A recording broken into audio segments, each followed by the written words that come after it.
विचार, धैर्य आणि जीवनाची खरी ताकद. श्रीकृष्ण म्हणतात, धैर्य हीच सर्वात मोठी ताकद आहे. जो मनुष्य आपल्या क्रोधावर नियंत्रण ठेवू शकतो तोच खरा विजेता असतो. जेव्हा परिस्थिती प्रतिकूल असते, जेव्हा चारही बाजूंनी निराशा वेढते, तेव्हा फक्त एक गोष्ट आपल्याला तारू शकते, धैर्य. श्रीकृष्ण म्हणतात, ऐकायला शिका, पण प्रत्येक गोष्टीकडे लक्ष देऊ नका. जगात असंख्य गोष्टी बोलल्या जातील, पण ज्या तुमच्या मनाला ऊर्जा देतील त्याच ऐका. निरर्थक बोलणं मन अस्थिर करतं, पण योग्य विचार आत्म्याला प्रकाशित करतात. जीवनात खरी ताकद त्याच लोकांमध्ये असते जे वादळाच्या मध्यातही शांत राहतात. जे क्रोधाच्या लाटेत वाहून जातात ते स्वतःचा नाश स्वतःच करून घेतात. वेळ बदलतो, परिस्थिती बदलते, पण जो संयम बाळगतो तोच खरा विजेता ठरतो. जेव्हा मन अस्थिर होईल तेव्हा थांबा. अनेकदा आपण घाईघाईत चुकीचे निर्णय घेतो, पण अशा क्षणी धैर्य आणि समजूतदारपणा दाखवणे आवश्यक असते. जो तुम्हाला भरकटवत आहे तोच तुमची परीक्षा घेत आहे. जर तुम्ही संयम ठेवला तर विजय तुमचाच असेल. खरं जगण्याचं तत्वज्ञान समजून घ्या. जो आपल्या प्रवासातील धुळीलाही गुलाल मानतो तोच जीवनाचा खरा विजेता ठरतो. प्रत्येक अडथळ्याला ताकद बनवणारा माणूसच खऱ्या अर्थाने यशस्वी होतो. जीवन सोपे नसते, पण अडचणी या आपल्याला मजबूत बनवण्यासाठीच येतात. जो पडल्यावरही उठतो तोच पुढे जातो.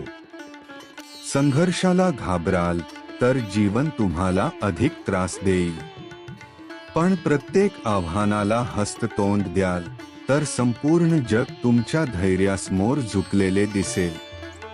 मेहनत करणाऱ्या व्यक्तीच्या हातून काहीच जात नाही, फक्त वेळ त्याची परीक्षा घेत असतो. श्रीकृष्ण म्हणतात, मैत्री आणि नातेसंबंध विचारपूर्वक करा, कारण प्रत्येक हसणारा व्यक्ती तुमचा खरा मित्र असेलच असे नाही. कधी कधी निरागस मित्रही उपयोगी पडतात, कारण कठीण परिस्थितीत सुज्ञ लोक नेहमी व्यस्त असतात. या जगात नाती फक्त शब्दांनी नव्हे तर भावनांनी टिकतात, पण ज्या वेळी आपल्याला आपल्या माणसांची सर्वात जास्त गरज असते त्याच वेळी ते सर्वात जास्त दूर वाटतात. माणसाला सर्वात जास्त वेदना त्याच लोकांमुळे होतात ज्यांच्याकडून त्याला अपेक्षा असतात, पण जे कधीच त्याचे नव्हते. हेच जीवनाचे सर्वात मोठे सत्य आहे. सर्व काही मिळवता येते, पण एकदा जर आपली माणसं दुरावली तर ती परत मिळवणं सोपं नसतं. त्यामुळे आपण या विषयावर अधिक चिंतन करूया.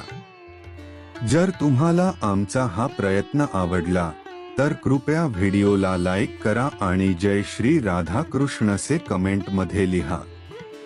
तसेच जर तुम्ही अजूनही आमच्या सुपर स्टोरी चॅनेलला सबस्क्राईब केले नसेल तर आत्ताच करा आणि बेल आयकॉन दाबायला विसरू नका, जेणेकरून आमचे प्रेरणादायी व्हिडिओ सर्वात आधी तुमच्यापर्यंत पोहोचतील. कधी कधी माणूस स्वतःच्या भ्रमात जगतो. अहंकार आणि गैरसमज ही दोन गोष्टी आयुष्य उद्ध्वस्त करतात.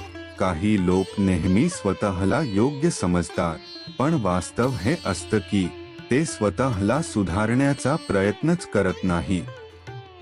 जे स्वतःच्या निर्माण केलेल्या भ्रमात जगतात ते सत्य स्वीकारू शकत नाही. त्यामुळे नात्यात दुरावा येतो. लोक परक्यांना आपलं करण्याचा प्रयत्न करतात, पण आपल्या लोकांकडे दुर्लक्ष करतात. पण वेळ कोणालाच सोडत नाही, प्रत्येकाचा हिशोब तो नक्कीच घेतो. जे लोक आज तुम्हाला दुर्लक्ष करत आहेत, उद्या त्यांना तुमची किंमत कळेल, पण तोपर्यंत खूप उशीर झालेला असेल. तुम्ही जर पडला तर पाहणारे खूप असतील, पण सावरायला कोणीही नसेल. पण जसजसे तुम्ही उंची गाठाल तसतसे हजारो लोक तुम्हाला खाली खेचण्याचा प्रयत्न करतील. हीच या जगाची सत्यता आहे. जेव्हा तुम्ही संघर्ष करत असता तेव्हा कोणीच